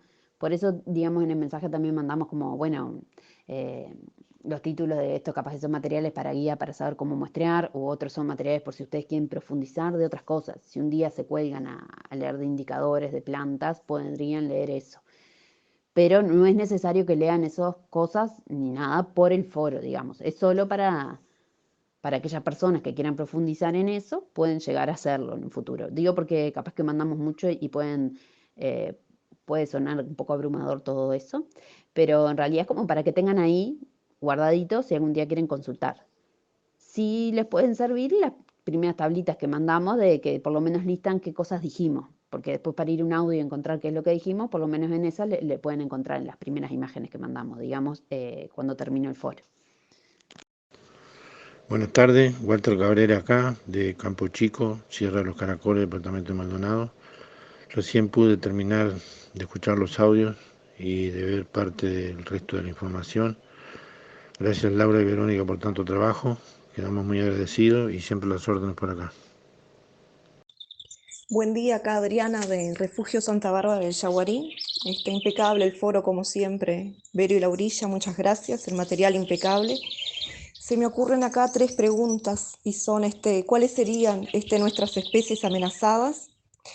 Si existe en el estudio en sí o si está en estudio alguna especie nativa para controlar el capim anoni y cuál es el estatus de nuestro campo natural frente a la captación de carbono. Gracias, saludos. Buenos días, le habla Martín de La Guapa. Quería, primero que nada, felicitar a las dos exponentes por el trabajo. La verdad que una catarata de información todo esto, eh, muchísima información todo junto, todavía obviamente no he podido ver todo, pero bueno, dentro de lo que vengo viendo ahí, hacerles alguna consulta.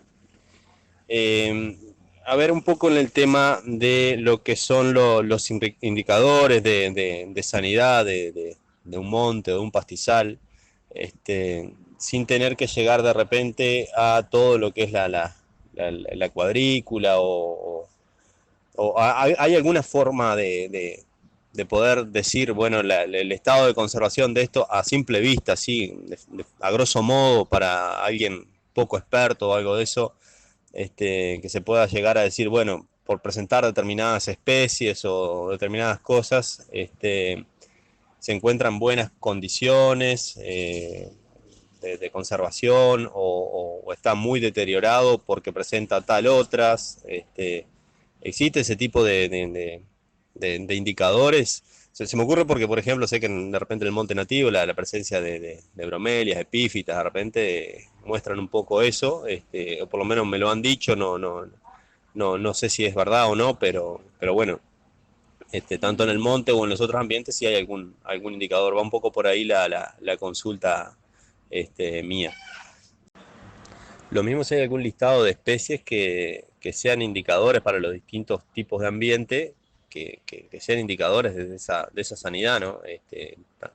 Tanto para bien o para mal, pero que te indiquen así rápidamente, bueno, cuento con tales especies, eso quiere decir que la situación probablemente sea esta.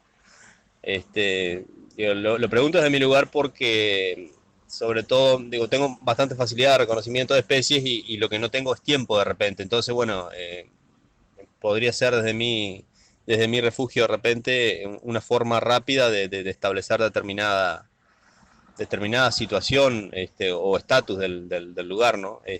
Va un poco por ahí la pregunta también, a ver si está esa lista de especies, si existe, si hay. Muchas gracias. Buenos días. Bueno, muchas gracias por todos los comentarios y las consultas. Vamos a ir respondiendo de a poco las preguntas y un audio por pregunta más bien. Desde lo que sepamos, porque hay cosas que no, para nada somos especialistas en alguno de los temas, pero quizá como para orientar e invitamos a todas las personas que sepan algo de las preguntas en el foro también a responder e ir intercambiando. En cuanto a cuáles serían las especies amenazadas, bueno, nos vamos a centrar en estos comentarios que vamos a hacer más bien en la parte de plantas, ¿sí?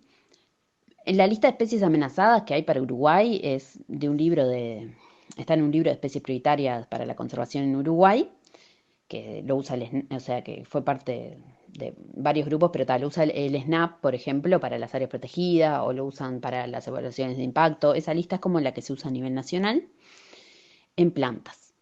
Y esta lista en realidad fue hecha por un equipo de personas expertas que, bueno, por el conocimiento que tienen de trabajar en los grupos de plantas, la bibliografía y datos de herbario, fueron categorizando en base a algunos criterios estandarizados, como si las especies eran endémicas, o sea, solo pertenecientes a la región de Uruguay o Río Grande del Sur y Entre Ríos, o si son raras, que se colectaron pocas veces, o si son de distribución restringida en Uruguay, o sea, capaz que están en más lugares, pero en Uruguay es poquito el territorio que tienen, donde se han registrado, o especies que sufrieron una disminución muy grande, ¿sí?, del tamaño poblacional. En base a esos criterios identificaron especies prioritarias, que también están en esa publicación, y luego a esas especies que pertenecían a alguno de esos criterios, como que tuvieran distribución restringida, que fueran raras o que disminuyeron su población, las categorizaron como amenazadas, ¿sí? Ahí le vamos a pasar la lista porque son muchas le vamos a pasar el link de la publicación y así se pueden fijar. Hay una parte que están todas listadas. Y después, además en ese libro, es el anexo 3 de la parte de plantas es la lista de amenazadas, ¿sí? El anexo 1 es la lista de especies prioritarias. Pero el anexo 2 de esa parte tiene una evaluación de cómo a todas las especies prioritarias, según el ambiente donde viven, donde están, cómo diferentes amenazas las pueden, digamos, afectar, ¿sí? O sea, qué tan severa es, por ejemplo, la minería para una especie que está en un suelo rocoso o que está en un bosque ribereño o cosas así. Que esa evaluación de amenazas las hicieron según algo estandarizado que usa la Unión Internacional para la Conservación de la Naturaleza, que lo usa el SNAP. Pero eso es como para que ustedes tengan idea de cómo puede impactar a cada especie. Pero la lista de especies amenazadas está en el anexo 3. Y algunos comentarios generales para decirles de ese libro es que de todas las especies de plantas que hay en Uruguay que evaluaron, 668 se consideraron prioritarias para la conservación, ¿sí? Y en general, o sea, no amenazadas, sino prioritarias.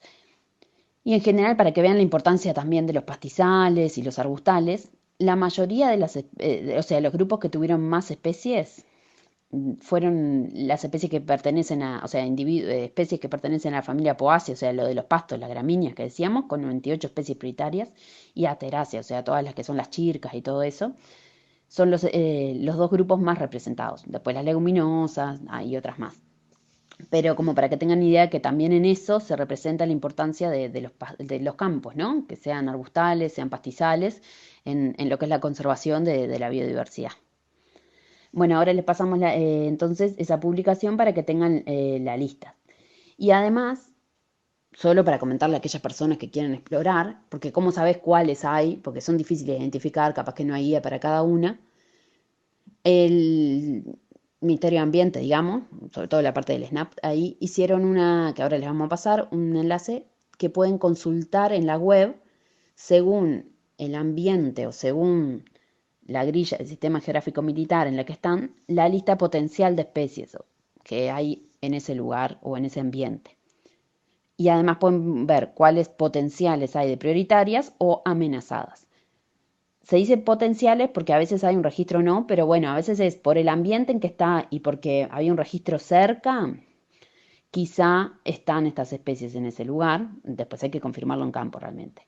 O también puede ser potencial porque, bueno, estaba en ese lugar, pero es hace 50 años fue registrada. Entonces no sabemos si todavía sigue estando.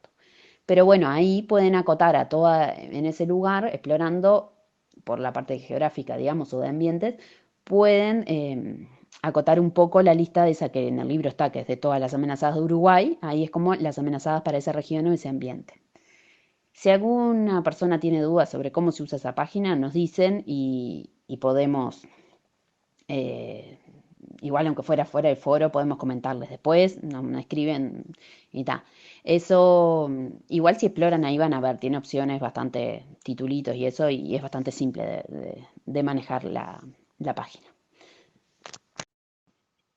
Y otro comentario respecto a esto es que nosotros en la guía no hablamos de especies prioritarias amenazadas porque eso tenés que tener un nivel de conocimiento muy grande de las especies, digamos, y poder identificarlas. Pero eso sí, obvio que si tienen conocimiento y saben o alguien les dijo que hay alguna especie en su campo o en el lugar donde estén queriendo ver cómo están, la presencia o no de especies prioritarias o amenazadas también habla de un buen estado de conservación, digamos, del sitio.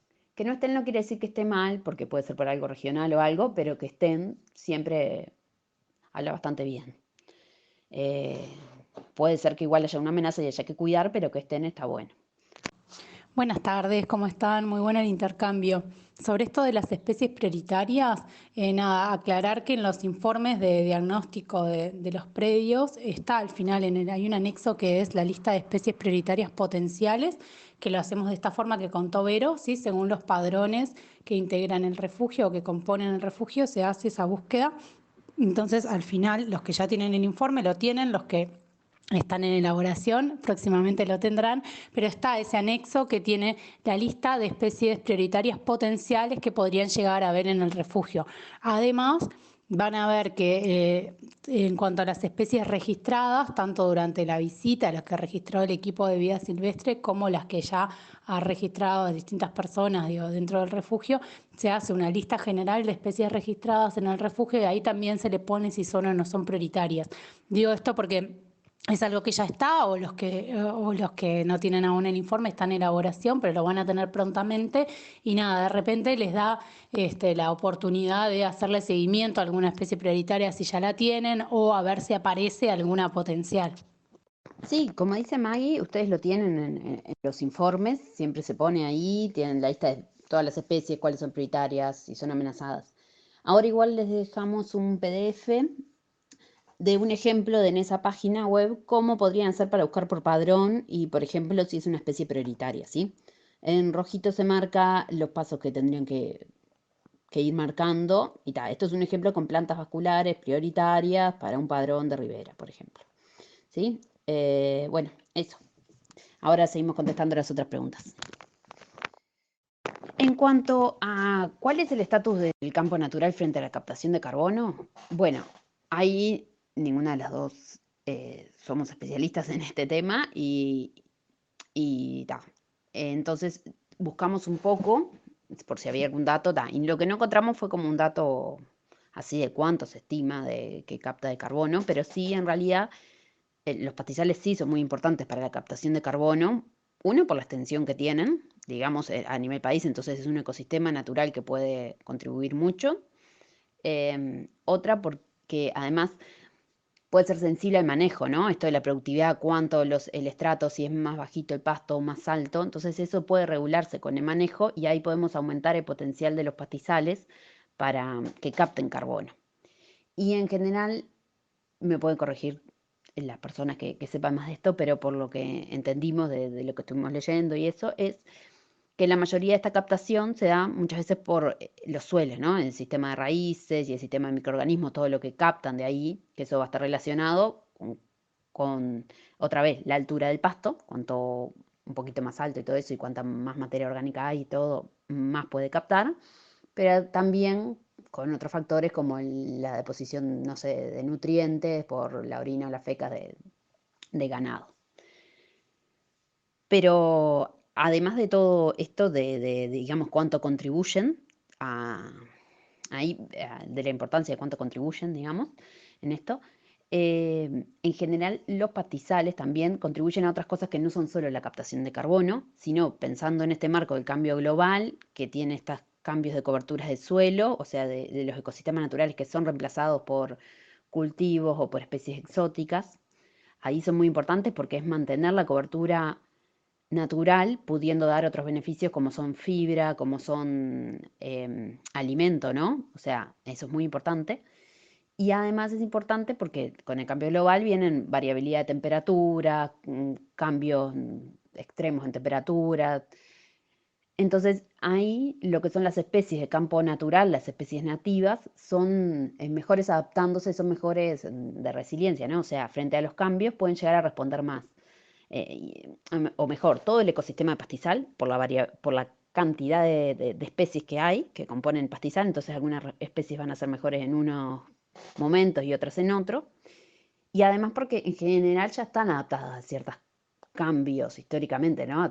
Entonces es mejor también para eso, los pastizales, digamos, para poder adaptarse. Si vos un sistema lo tenés con una o dos especies que plantás y viene un cambio, algo, no sé, una sequía, algo, y te afecta a todo lo que vos plantaste, te vas a quedar sin ese recurso, por decirlo de alguna forma.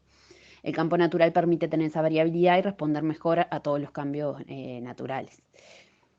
Y ahí le vamos a pasar un ejemplo, perdón, antes es que, bueno, esto, como al inicio comentaba ahí, que nos va a permitir que con la ganadería y el uso que yo hago de eso, poder cambiar cuánto aporta o no. Lo mismo que decíamos para conservación y eso, de la altura que tiene el pastizal, cada estrato o el suelo desnudo, todo eso, una mejor condición de pastizal va a hacer que mejore esta captación de carbono.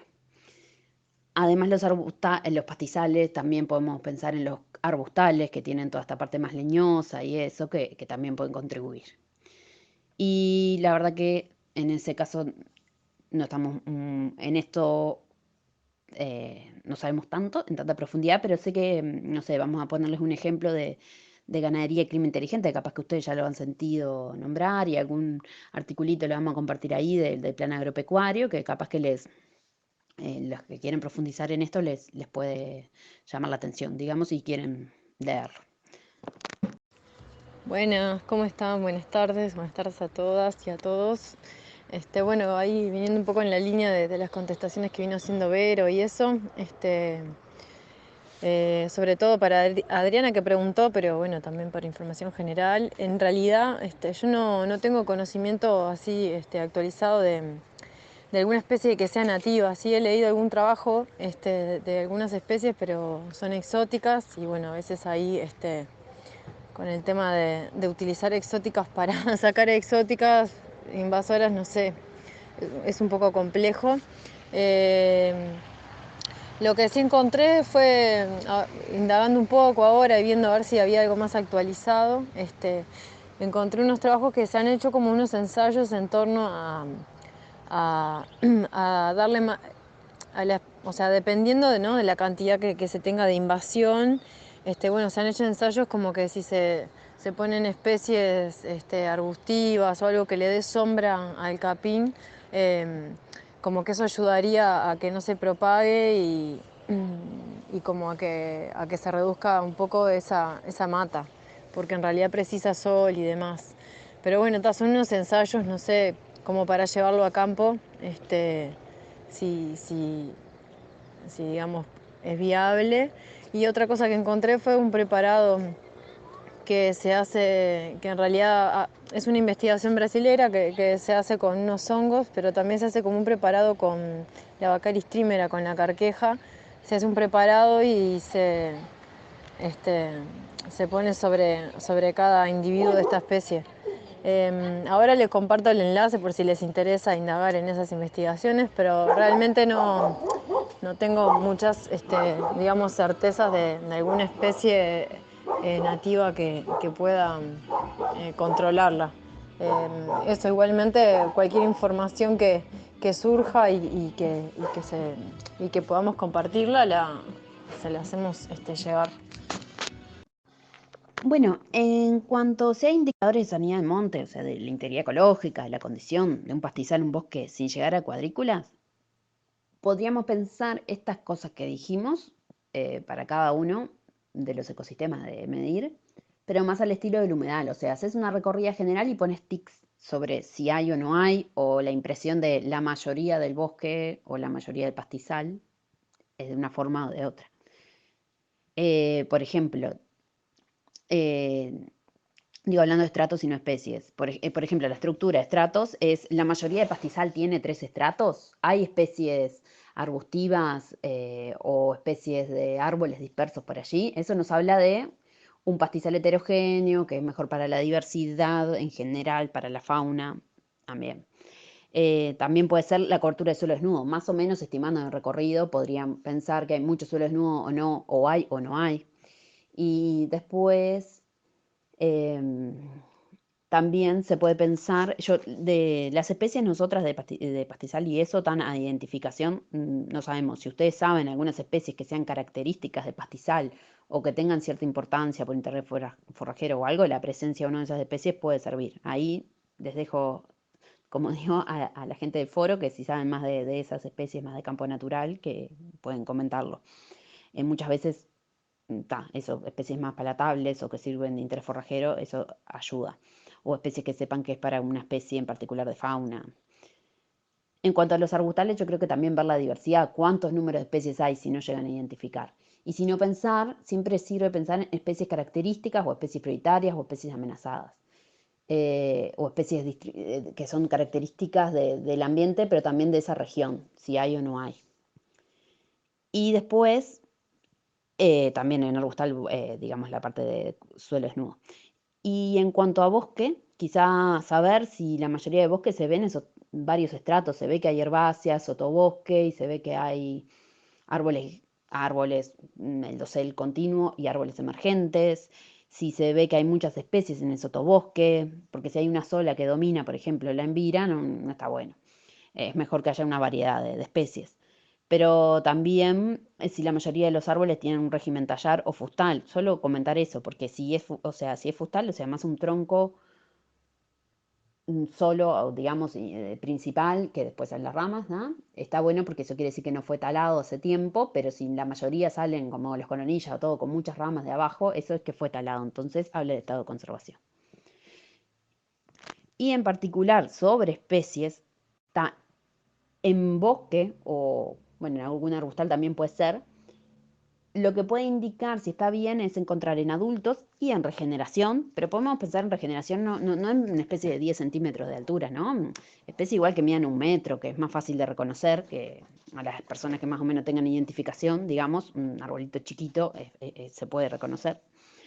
Em, en eso puede estar bueno, según el bosque que esté, por ejemplo, si estoy en un bosque ribereño, saber, más allá de las especies prioritarias amenazadas, saber si estoy teniendo las especies de ese gradiente de humedad. En los bosques ribereños, en los bosques serranos y de quebrada, muchas veces se da un gradiente, muchas veces no, siempre se da un gradiente de humedad desde el curso hasta lo más lejano, o de la parte baja a la más alta, por suelo, por altura, por suelo superficial, todo se va dando un gradiente de condiciones. Y hay especies que están más adaptadas a unas zonas y hay otras. Hay especies que son más generalistas. De hecho, hay especies que capaz que están muy adaptadas a la parte de humedad, pero capaz que por algo se pueden encontrar en otro lugar. Entonces, encontrar una representación de esas especies que están más cercanas al curso o a la zona baja y más lejanas a esas condiciones más de luz y de sequedad y de espacios más abiertos, si encuentro varias especies representantes de eso es bueno. Especies que pueden ser de ese gradiente de humedad, por ejemplo, es en la zona más cercana al curso de agua, los ceibos, los arbustos más sarandíes, depende, no sé, el sucará, el calandria tweedy, el plumerillo rojo, el mataojo, todos esos son más de humedad. Entonces está bueno que estén en adultos, pero que estén en regeneración, porque habla que en el tiempo esto va a ser viable y va a haber un recambio de especies. Y las especies que están más asociadas a las zonas más abiertas, de zonas más secas, pueden ser coronilla, la aruera, el espinillo, por ejemplo, ¿no? Los molles, el carobá, molle ceniciento, ¿no?